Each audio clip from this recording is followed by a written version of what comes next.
베드로후서 3장 우리 1절에서 9절 말씀 한번 보겠습니다. 예수님께서 다시 온다 말씀하셨는데 천년이 하루 같고 하루가 천년 같다는 이 내용은 모르죠. 그래서 1년이 지나고 2년이 지나고 3년이 지나고 있는데 도대체가 오시지 않는다. 언제 오냐?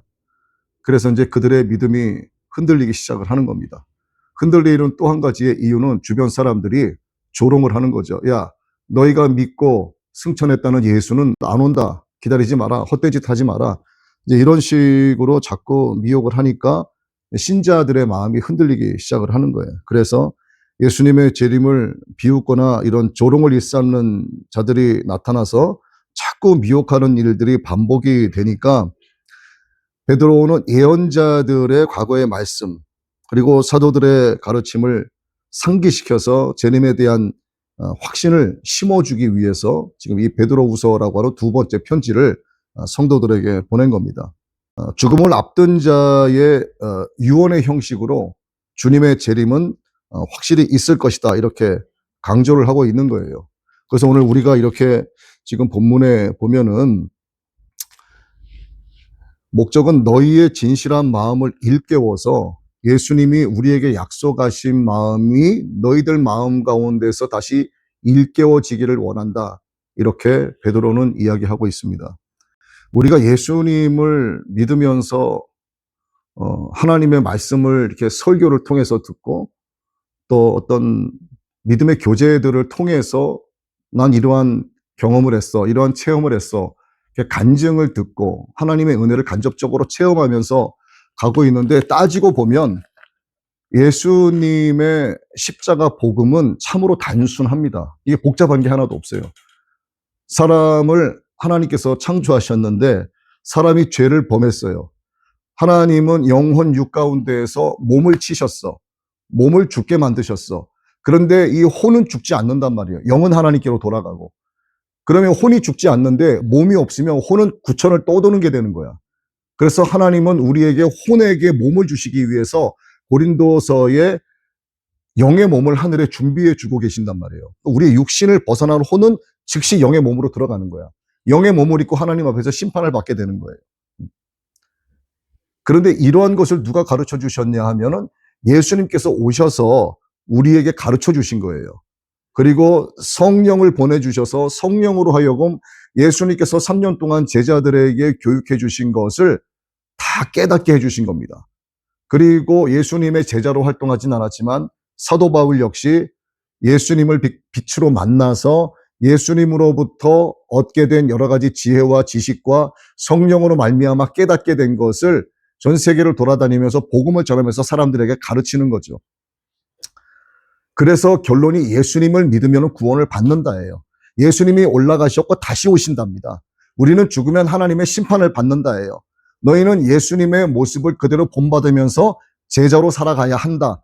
이게 성경이 우리에게 말씀하시는 전부입니다.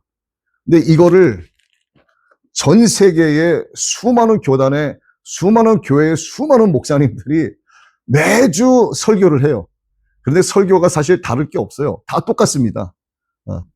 그런데 이제 구절을 우리가 다르게 선택을 해서 이걸 우리의 삶에 적용을 할 때 이렇게 해야 됩니다라고 이야기하는 것이기 때문에 좀 달라지는 것처럼 느껴질지 모르지만 결론은 예수 그리스도 십자가 복음 이게 전부란 말이에요.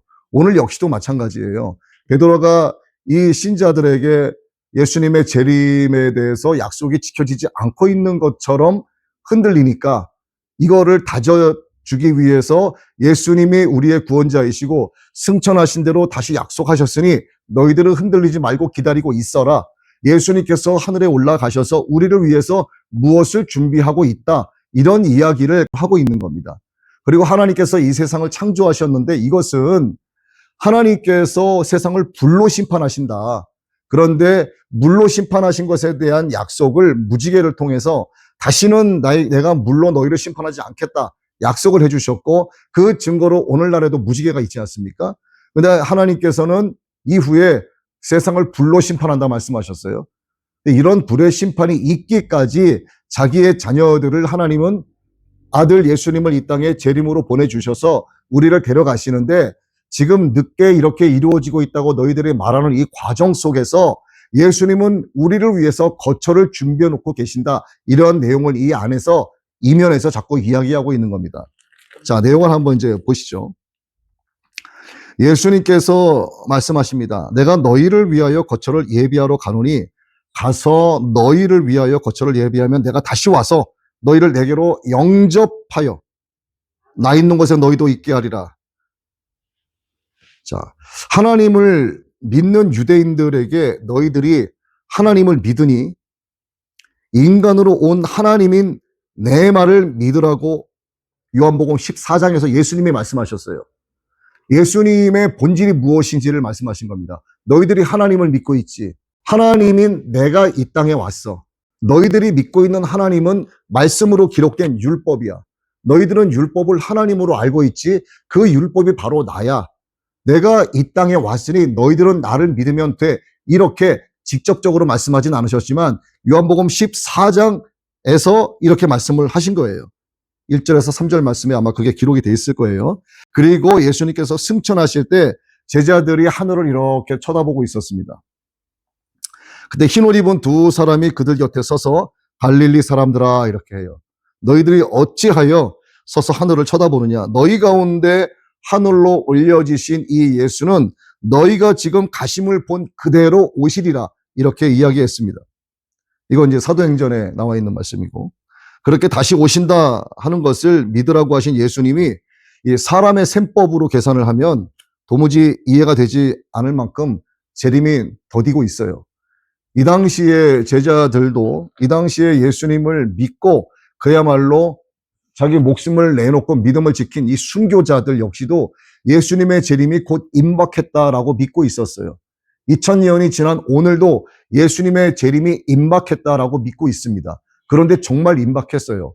왜냐하면 이 당시에는 요한계시록이 기록될 당시입니다.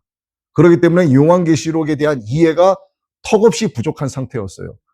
그리고 2000년이 지나고 나서 요한계시록을 다시 보니까 요한계시록에서 말씀하시는 여러 가지 정황들이 무엇인지가 이제 나타나기 시작을 한 거예요. 이거를 퍼즐처럼 깨 맞추면서 가다 보니까 이때가 되면 그 다음 이런 일이 생겨나네. 이런 일이 생겨나고 나니까 그 다음 스텝이 바로 이거네. 이렇게 나타나는 거야. 그러면은 이것 다음에 예수님의 휴거가 이루어지네. 이렇게 성경대로 가다 보니까 현재 이러한 일이 현실에서 나타나고 있고 이것이 다 퍼즐이 맞추어진 상태니까 이제 남은 거는 이거네. 이렇게 되는 거예요. 근데 그 당시에는 막연하게 예수님이 다시 오신다. 왜? 흰옷 입은 두 천사가 그들을 보고 말했기 때문에 믿지 않을 수 없는 거예요. 그런데 그것은 막연한 기다림입니다. 막연한 믿음. 그러나 이 막연한 믿음은 아주 무서운 믿음이에요. 순교하는 믿음이었어요. 왜? 예수님께서 십자가에 못 박혀 죽으셨다가 부활하신 것을 봤고 승천하신 걸 봤는데 어떻게 안 믿을 수 있냐 이거지. 그런데 예수님이 재림하신다라고 하는 것은 어떤 구체적인 증거가 있는 것이 아니라 봤기 때문에 믿는 거예요. 그런데 지금 예수님이 다시 오신다라고 하는 그 약속은 구체적인 증거들이 있기 때문에 이제 진짜 마지막이다라고 이야기하는 거예요. 그래서 사람의 셈법으로는 이해가 되지 않을 만큼 재림이 더디다 이렇게 되면서 자꾸 핑계를 대는 거죠. 여기 보니까 주께서 강림하신다는 약속이 어디 있느냐. 조상들이 잔 후로부터 만물이 처음 창조될 때와 같이 그냥 있지 않느냐. 지금도 마찬가지예요. 바다도 그냥 있고 산도 그냥 있고 들판도 그냥 있고 봄이 되면은 꽃이 피고 여름이 되면은 무성해지고 가을이 되면 열매를 맺고 따먹고 겨울에는 죽은 듯보이나 봄이 되면 또 꽃이 피고 자연은 만물이 소생되고 이렇게 자연스럽게 자연이 스스로 저렇게 움직이고 있는데 세상에 무슨 멸망이 있으며 무슨 불의 심판이 있느냐. 그런데 성경은 이것에 대해서 그들에게 뭐라고 이야기하냐면 그들이 일부러 잊으려 함이라 이렇게 정의를 내리고 있습니다. 그들이 그렇게 말하는 것은 진짜 자연이 자연스럽게 이렇게 돌아가는 것을 보고 말하는 것 같지만 그들의 진짜 심중에 있는 그 의미는 그들이 그것을 두려워하여 일부러 잊으려고 그렇게 말하는 것이라고 정의를 내리고 있는 거예요. 그러니까 사람 속은 알지 못하는 겁니다. 이렇게 말하는 사람들이 말이 진짜처럼 들릴 수 있어요. 야, 너희를 헛된 걸 믿지 마라. 예수가 어디 있고 부활이 어디 있고 무슨 재림이 있어. 그렇지 않아. 세상은 이렇게 자연스럽게 돌아가는 거야. 무슨 천지를 창조한 하나님이 있어. 암컷과 수컷이 만나서 교미를 하면 새끼를 낳고 새끼가 자라서 또 새끼를 낳고 이렇게 세상은 자연스럽게 돌아가는 거야. 어디 하늘에서 불이 떨어져서 불의 멸망이 세상에 임하게 된다. 그런 소리 하지 마라. 그러나 다시 한번 말씀드리지만 이것은 그들이 일부러 잊으려고 이렇게 핑계를 대는 거다라고 이야기하는 겁니다. 그래서 심판과 멸망의 날까지 보존하여 두신 것이라 이렇게 베드로가 가르쳐주고 있어요.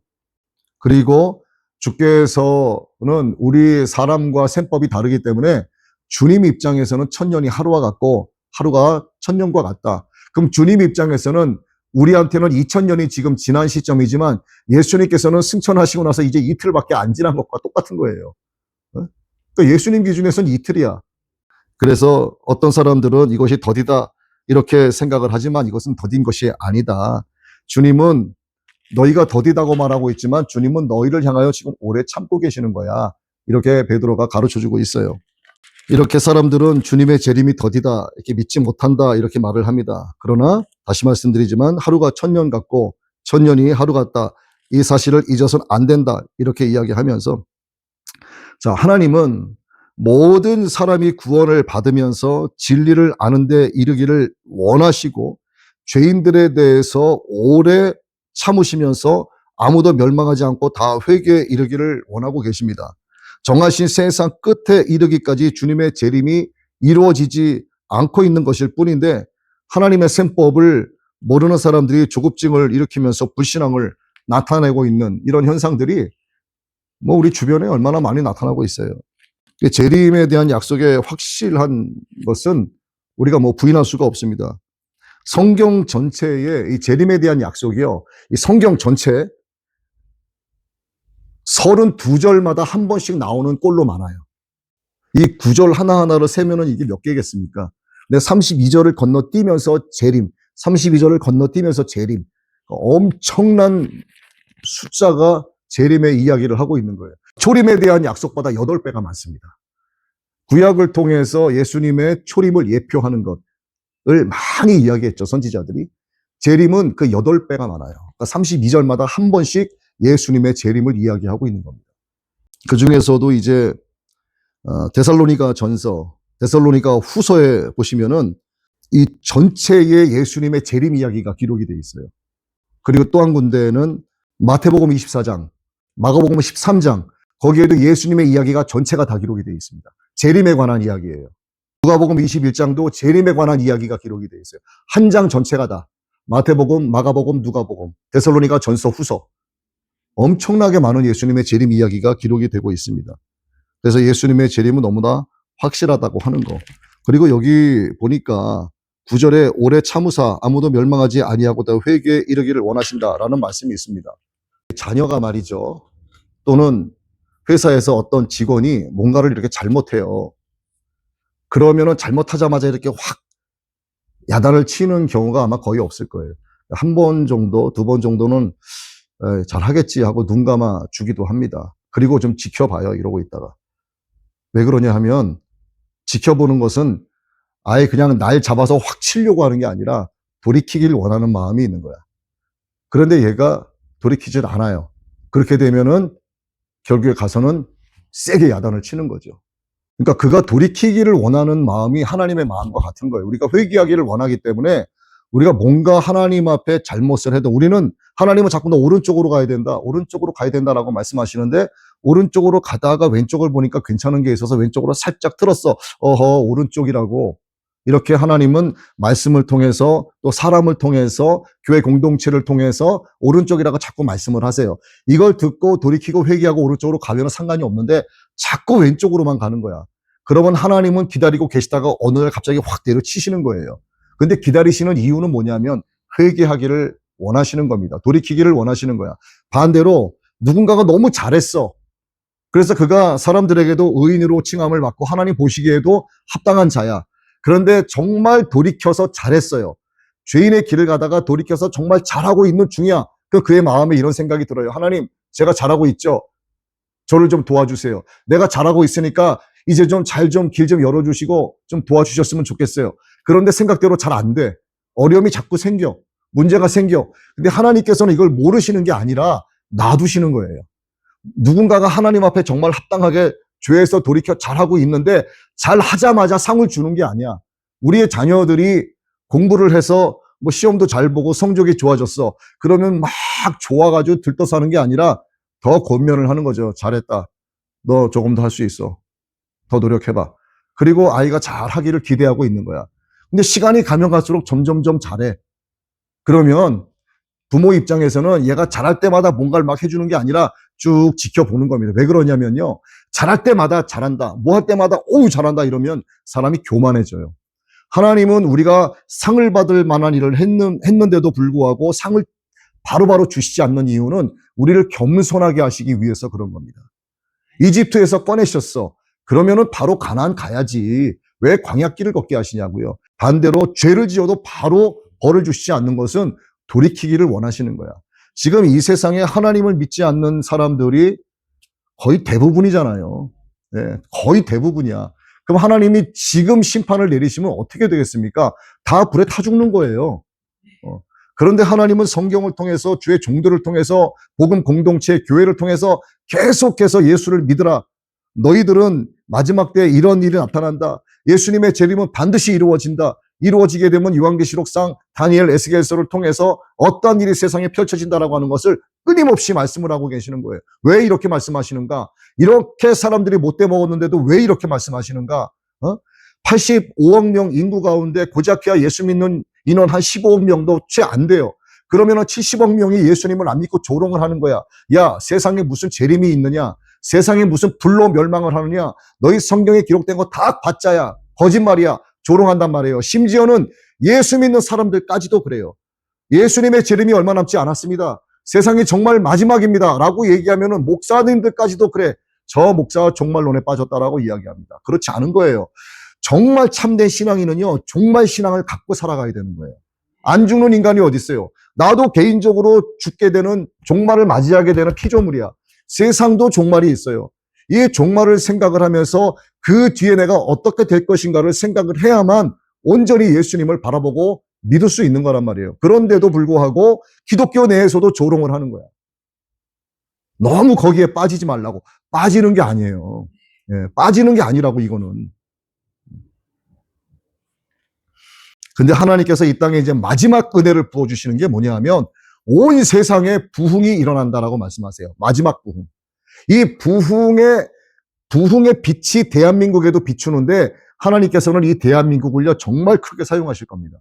부흥의 빛이 대한민국에 비추는데 이 하나님의 부흥의 빛을 받고 부흥의 계절에 참여하기 원하는 자들을 하나님은 특별히 선택을 하세요.